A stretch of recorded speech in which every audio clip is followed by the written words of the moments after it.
Welcome to Drone Brothers Radio, where we explore the crossroads of drone innovation and the construction industry. Join us as we share insights, stories, and strategies shaping the future from the sky and the ground up. Blake, thank you for joining me today on Drone Brothers Radio. I appreciate you taking the time to meet me today. So thank you very much.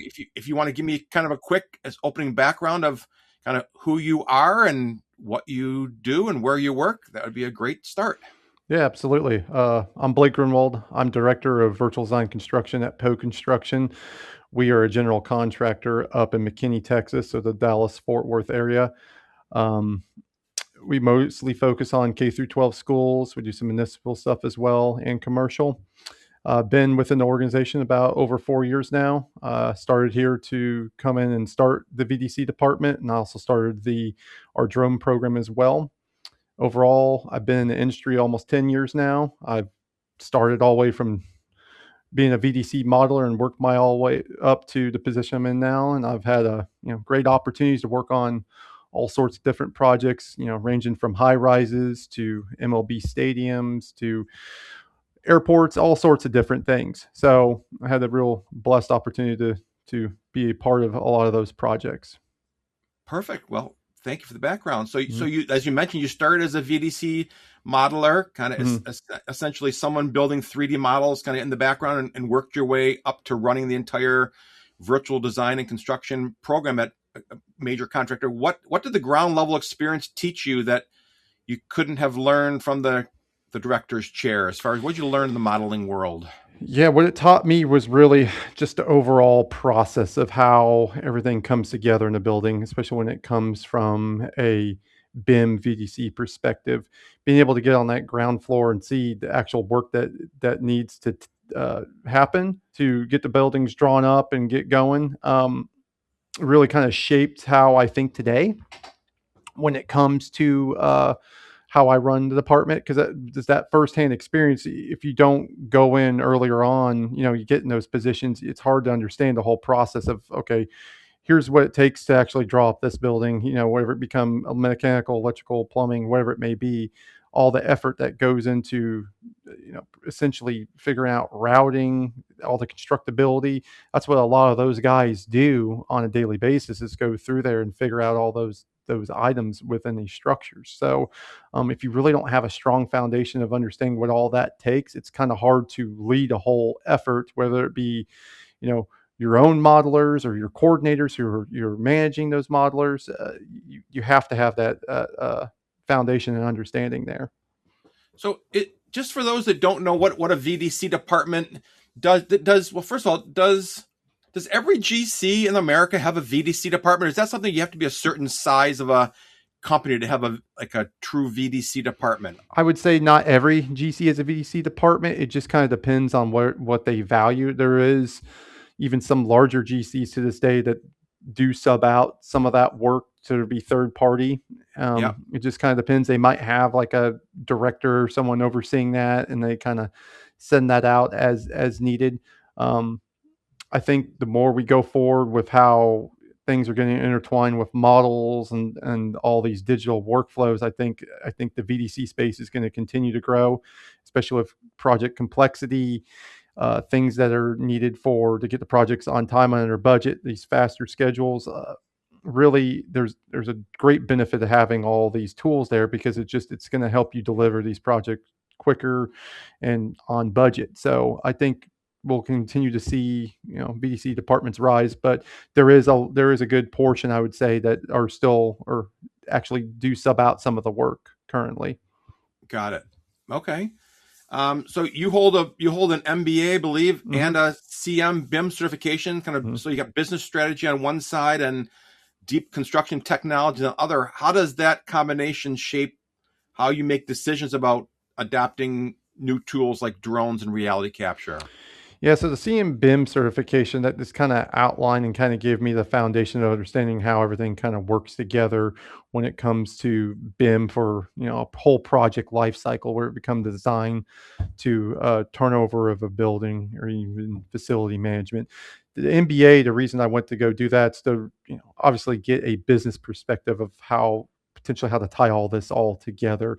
And that's where it's really thinking, what's the ROI for all this stuff? How is this going to bring us, more profitability? How is this going to go through and make us, give us a competitive advantage? Really just trying to look at that from that lens. Yes, there's the one side that shows all the technology, but really got to figure out what is the benefit for ourselves as an organization, and also even the client as well, to sell more services. Yeah. How do you, I love that, tying the business side. Most guys don't do it. That's a great, that's a good combination to have. You guys didn't just kind of adopt drone and 360 capture at your company. You kind of mandated it over the years across every job site. That's kind of different from piloting technology and see what sticks. What's philosophy behind making it a requirement rather than an option? Or is that what you guys have done there? Yeah, we've required it pretty much across all our jobs now, and the biggest thing is data consistency. We believe it's just something optional. If we do it optional, then we're not going to have that consistent data coming through. Every project's going to be different. You're going to have certain people in the organization not understand the value of it. We want to really ingrain why it's, that consistency within the organization. The other thing too is just it really brings the visibility and accountability across all of our projects, whether it comes from our teams, but also, tracking our subcontractors, and also bringing in our owners as well from a visibility standpoint, transparency standpoint, to understand what's exactly going on in that project. So we just believe having that consistent data there is really going to line up a bunch of different things in the future. Right now it is doing the documentation and, doing some visual progress tracking stuff. But once we start bringing, these other technologies on board at some point, where it be, using AI or linking schedules, whatever it may be there, that's just going to bring more value in the long run. So we're just preparing our teams, really for what's going to come in the future. How much of the drive for this adoption of technology came from the owners versus kind of just coming internally, that you guys saw the benefit of this and just decided this is something we can't be without? How much was it kind of pushed down from the owner asking for this stuff versus you guys finding it and then pushing it up to the owner? I say all of it was really kind of a grassroots approach. The owner, they know a little bit about it, but we just really wanted to bring a client experience that's just above and beyond what, a lot of our clients were used to. So we really want to be transparent with the process, because this whole thing is, it's a two-way street there. We have to work together in collaboration with our owners and our design partners. And really, with a lot of these tools, it's all about communication and making decisions fast. So what's the best way to do that is having the most structured data available to make fast insights to make sure a project gets done on time and in budget. And the only way you can do that, I believe, is through different pieces of technology, whether that be reality capture, BIM, you name it. I think that's the only way going forward that's going to drive all these things. Yeah. And the owners don't know what they don't know. I mean, I know early on, we normally it's the owner saying, well, we'd like to have maybe 10 photos to show what you got. All they know are drones, take photos, and that's all they thought they had. Yeah, that's all they think. They really just think, you go take some corner shots on the site and that's it. And they don't know what other capabilities are there. And that's where you have to kind of bring them along in the journey to show what this value is going to bring them. So that is a part on our side, is also just the continuous education of what's available to these projects that we're building for them. Yeah, and I would think from the business side that once the owner sees that you guys are kind of leading with this technology and giving them all these tools, I would think that would naturally lead to just more business. Correct. Coming from them. They expect that level. If you're doing it, no one else in your competition is not doing it, they have to go with you. Yeah, and we've already seen clients where they've done that, where we've come in and they weren't very aware of this technology and didn't understand the benefits, and we sold them on it. And once we got into the projects and just showed how it performed, really kind of locked in some relationships even for us. We've had, one client of ours where they really took a liking to just the overall process of what we had with our BIM coordination process and going through and finding issues early on through the construction process in conjunction with our reality capture with drones and 360 camera. We got them hooked on it. So now we are sole sourced in that school district currently. And that did help greatly. I love that, and that's the new norm now. It's like we've gone from photos, 4 photos from 4 corners. That's so nice. That's so 2022 of you guys. Yeah, we still do them, but there's so much more that can be done, mapping and just whether it be LiDAR or whatever, or even like Gaussian splatting is something we're definitely looking to from a visualization point going forward here, is just trying to what are the best ways we can communicate what is actively going on a project through technology. So all this technology that with the drones, BIM, AI, reality capture has been around for a while. In your opinion, what's the reason that adoption has been so slow? Who kind of owns that as far as it being a slow adoption cycle? Yeah, I mean, from adoption, I think a lot of it is change management, really. Because a lot of our teams, because it's always the old thing, it's like you got people in the field. We've been doing this for this many decades. Why do we need to change now? There's some of that still. There's a little bit we have to deal with that. But really, what I found going out to these job sites and working with our teams is that they really welcome this here. They really want to find ways, that being, the field teams, and to make the jobs, more efficient, make their jobs more efficient. But it just comes down to the implementation process of getting that change management going. A lot of people just go out there, ooh, shiny object, let's go buy some drones and throw them up. Okay. And then they don't follow through on the implementation of going out there and training the teams and then really kind of walking them through that. That's part of the process. You're going to have to do that. Just going out and thinking you're going to go buy some off-the-shelf software and hardware and then just dump it and then pretty much live in your own little silo of doing stuff there, it is not going to push anything forward whatsoever. You have to go out with these teams and really drive the adoption, because they're not going to know, but they're more than welcome. They're more than welcoming for you to come out there. I mean, I've had supers where, some of these field teams where I would think that they'd be against it, but no, you start showing her like, oh my God, like this is amazing. And just getting it set up to where it's a benefit and not a burden to those teams is going to come a long way. And that's what they're looking for. That's what's going to drive adoption even quicker, is once they see the benefit of it, then it's off to the races. So once they they could read it on paper or read some kind of blog post about benefits, but until they actually see it happening on their own website and they can touch and feel that. Yeah. Once you show those examples and kind of give them some use case of like, oh, you're actually going to try to help make my life better, then that's going to drive adoption. So, that's kind of that grassroots approach. You're going to come up and work with those teams. Yeah, leadership can kind of push down, some key items that they want, to adopt, but it's really getting boots on the ground and just working with those teams. You guys are obviously a drone deploy awards finalist for expanding VDC and mandating this 360 captures at your company.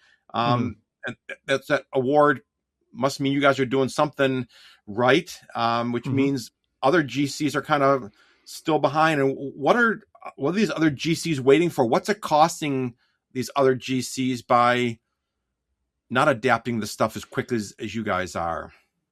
I think they have some uncertainty about the technology, so that kind of makes them apprehensive for really kind of pushing it. They're not really understanding what the total benefit is, or maybe they're kind of just looking for, the magic ROI pill that's just going to be, oh, here it is, and it's going to implement it. There's a lot of, like I said, like before, there's a lot of legwork to put all this stuff in. And I just think a lot of GCs, especially these ones, kind of starting off VDC, they're just unaware of where to start, because it is kind of like a fire hose of different technologies out there. It's hard to kind of sift through, what works, what doesn't work. I think that's a lot of things that comes to it right now is just picking your tech stack and getting it all set up and understanding the processes and what the ROI is going to bring as well. Once you kind of understand what that ROI, what the adoption of this is going to drive, whether it be reduced change orders or whatever it may be there, I think you'll see GCs adopt it, more quickly because they kind of understand it. I think there's a lot of unknown about a lot of some of these technologies out there. And it's just going to be really bringing these GCs got to bring in the right people to understand to really kind of start driving that adoption. And once they have the right people in the right seat, then I think this kind of naturally progresses. Like you get them in there to understand it, they can be able to communicate that to leadership and show, the business benefits that it's going to be, and then carry that way through adoption and implementation. Then you're off to the races there. But just really education. From you guys first implementing drones, and someone at your company had to go out and get a drone. Were you one of the early guys to get a drone for the company? I was the first guy. So I went out and got our Mavic 3E was the first drone that we got out there and started. So what we did was we did a pilot between two different softwares at first, two reality capture softwares. One of them was Drone Deploy, who we're with now, and then there was another that was in the running, and we kind of did a shoot off between the two platforms on two different projects. And that's really kind of what got everything up and going. The one project we put Drone Deploy on, and we were doing heavy drone mapping, really kind of piqued the interest of leadership, and they were starting to see, the benefits there. And then also in turn going to the client to be like, oh, wow, you guys can do all this and capture all this information so we can see it, pretty much almost real time. We were doing weekly flights, even bi-weekly flights. So really that was kind of our starting point there. And then it was how long ago was that? What year was it when you first started flying drones for the first time? Yeah, so I joined here in 2022, and then that project was at the end of 2022, 2023 is when I first got that drone. So since then, we have just exploded in drone usage from then. We have all the drone in the boxes now. We have 16 of them. We have those implemented all through our projects in North Texas and in Houston. We also have a full-time pilot as well for the projects we don't have our drone in the boxes on. So we do have a couple of in-house drones that we, the normal drones that we set up and fly around. And we even have some drones that we give out to some of those jobs as well that don't have a drone in a box. So our fleet is pretty large. I'd say we're 25-ish drones with the drone in the boxes all together. And then the 360 cameras, every project, we just go out and buy a 360 camera for every project. That's just the norm. Whenever a project starts, we buy it. That's as part of the SOP that we have now. We've been doing this 13 years. That's hats off to you guys. That's just mind-boggling. That's moving at the speed of light right there. To go from 3 years ago, from some guys are like dipping their toe in the water. They're buying a drone, or let me send up and take some pictures, or let me do a video. You guys didn't even dip the toe. You guys jumped in with, it wasn't even toe dipping there. It was diving head first in, hoping you don't sink. I think the really big benefit was that first dock we put out there. We bought a dock 2 and we put it out on a 4-story middle school that we were building in the Dallas-Fort Worth area. And once the project team saw it and the organization saw it, our own internally saw, we had some internal meetings, what we were showing, what we were doing out there. Literally, we had superintendents just go nuts over it. There's like, I want one. Yeah. Like, where can I get that on the next job? So between that and also the clients, that's where it just really just ramped up. All of leadership saw it. All of our field teams were wanting it. Then it was just off to the races. I mean, after that, we had one order. I bought 10 of them at a time one time. It was all one swoop. It was just like, yeah, we're going to go do this. Everyone sees the benefit. Let's go do it. And that's what we're doing right. So we have it all set up right. We have we have a national BV loss waiver across the board. We also do have the 1-to-many waiver now as well, where we can fly up to 4 at a time per one individual. yeah, so we're very invested in it at this point when it comes to docks. We know that most soups or most PMs aren't going to go out and spend whatever it costs to get a drone in the box for this site. So we got to get these guys to walk before they run. So what's a great example or kind of case study or deliverable that you can kind of point at for a superintendent that's never done this before of how to get started? I would say would be go out and get that, whatever off the shelf drone that you can get, if it's a Mavic 3S or you can get a 3E, whatever your spend is going to be, just go out and get one of those and then find some type of, I'd say, mapping solution, whatever that means. There's a bunch of different companies. We use Drone Deploy, but there's a whole bunch out there. Find the one that fits best for you. And I would say implement that on the project to go through there. And I'd say just from a progress standpoint of going out there and taking photos, I think you're going to see real big value there. And even if you can't get a mapping software, if you just go take some snapshots, say like an example, some low hanging fruit that we do is like before we start a project, if we're doing any type of remodel or even in the area of where we're going to have a large construction traffic of like vehicles coming through, we go take pictures of all the roads and stuff before it starts for damage, for liability. So make sure, so we're going to document, okay, was that damage there before, or was that caused by one of our trades coming in and, pegging a curb or whatever it may be.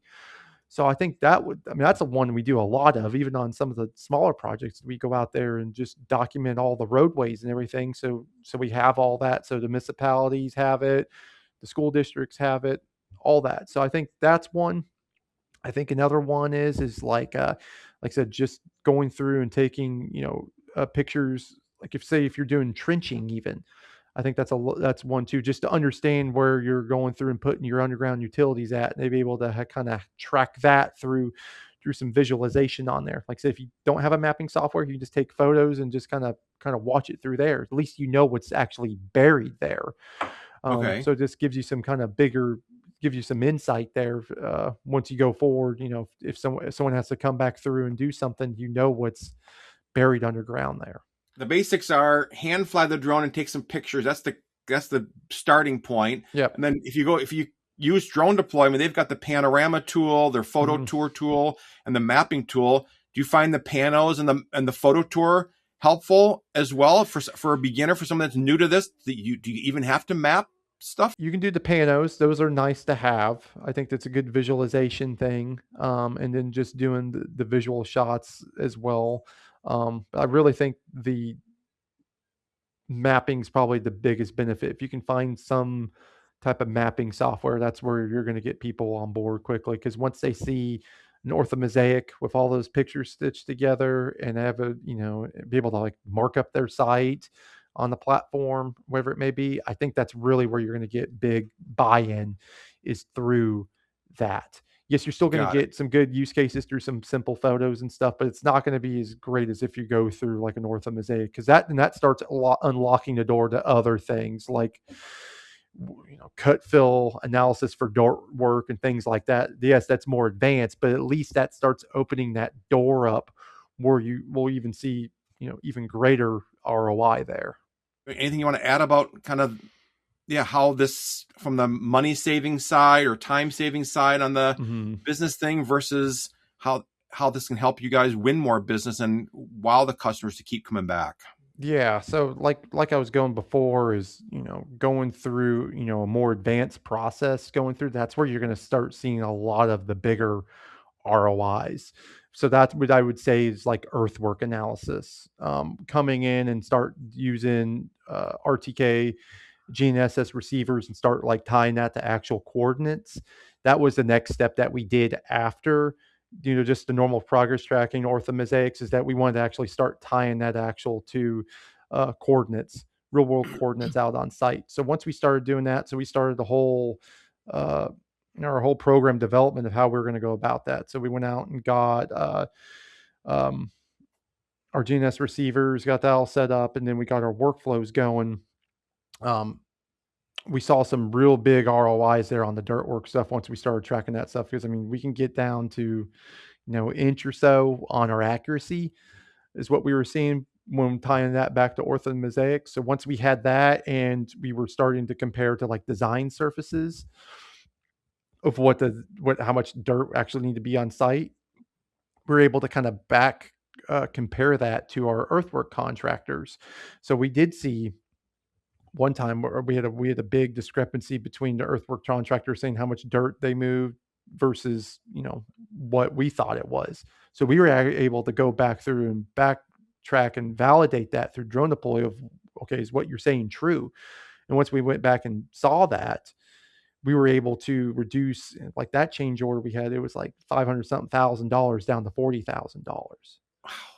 So Okay. that's where we start seeing those big ROIs, especially like stuff like that on dirt work. You can really, it's like I said, we're not trying to, you know, beat the earthwork contractors over the head. We're just trying to keep everything honest. We give them access to it as well if they need it. They do, most of the time they do their own scans as well.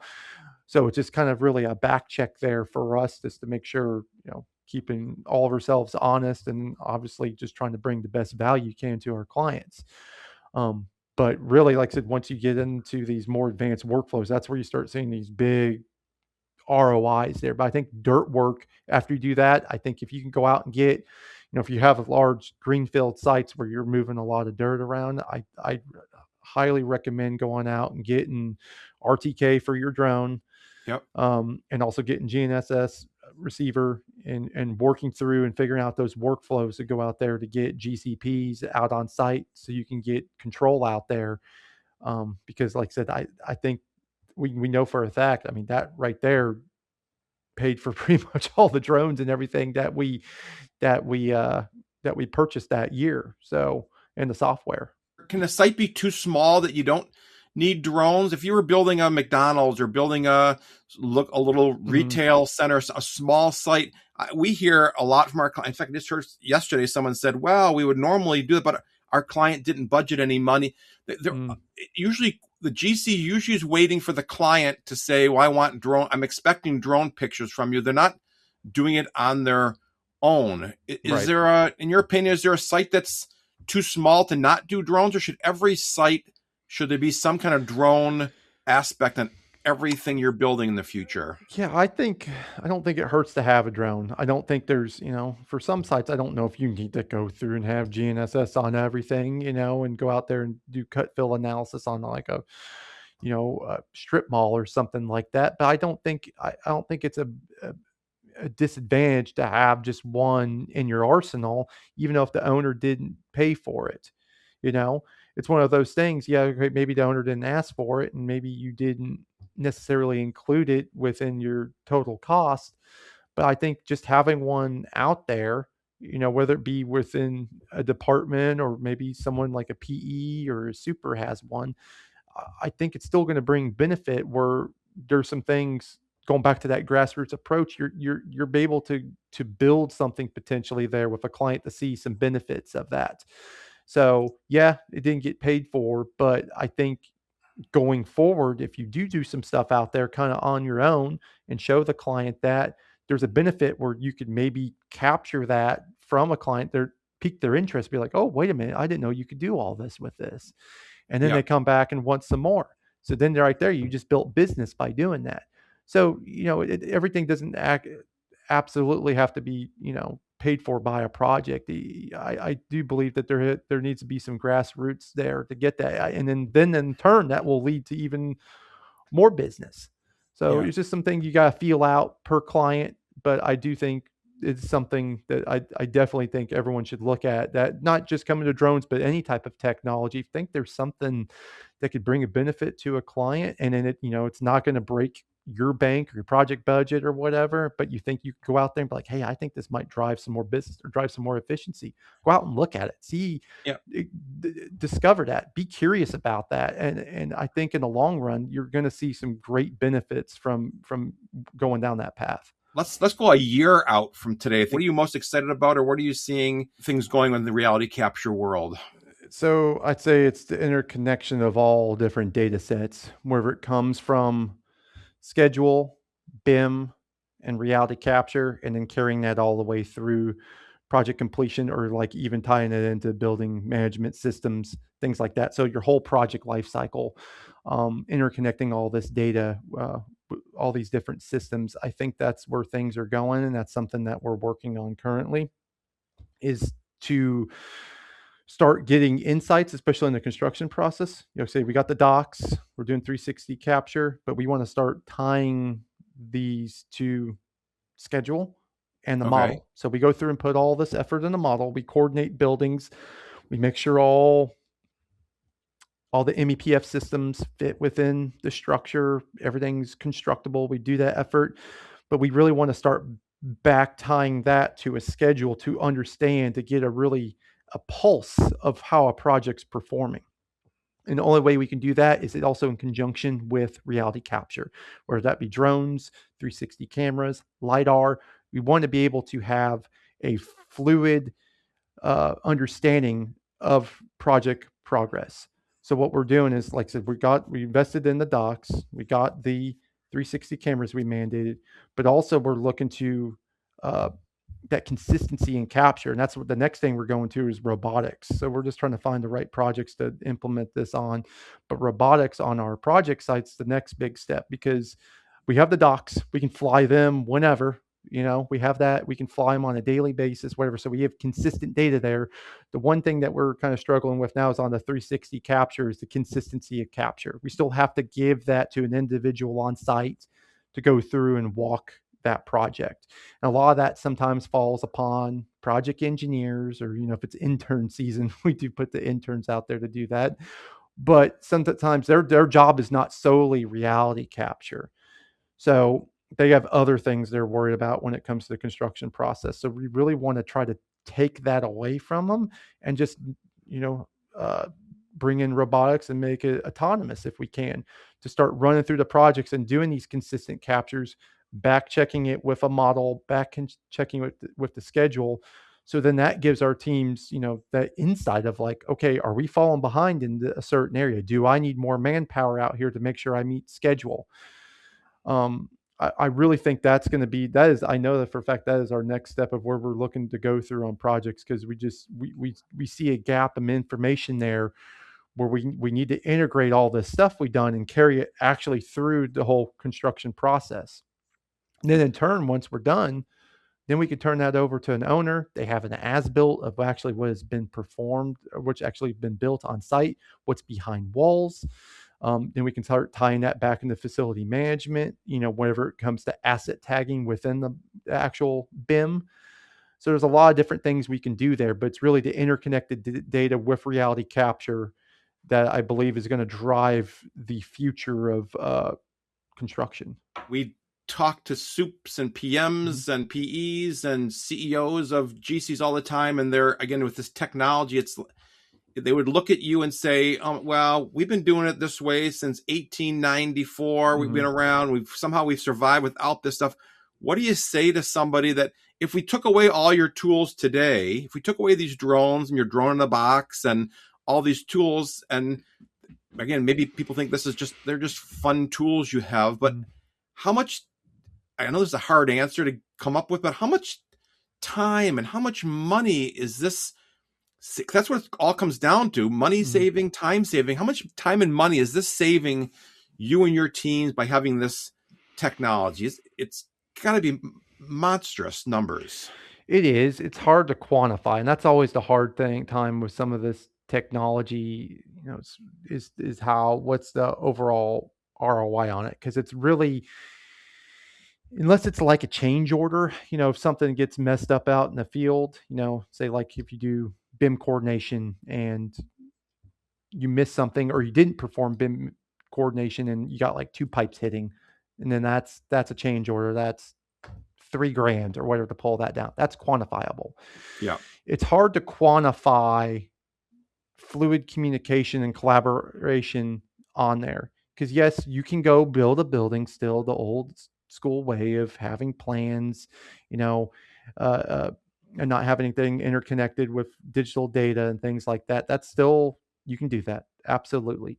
But when it comes to making quick decisions backed up by actual data that's being performed on the site, you're always going to get some type of benefit, some ROI increase in speed and increase in efficiency there. You're just good because things are going to happen much quicker than just, going through and marking up a sheet and waiting for someone to come having a meeting, where you could just have a map, mark up a drone map, send that to somebody, then it's done right there. Then there, you can just send a Teams chat of what's going on even. Yes, you can still build the building the old school way, but you're going to lose those efficiencies. And the big thing is also with just the complexity of projects going forward.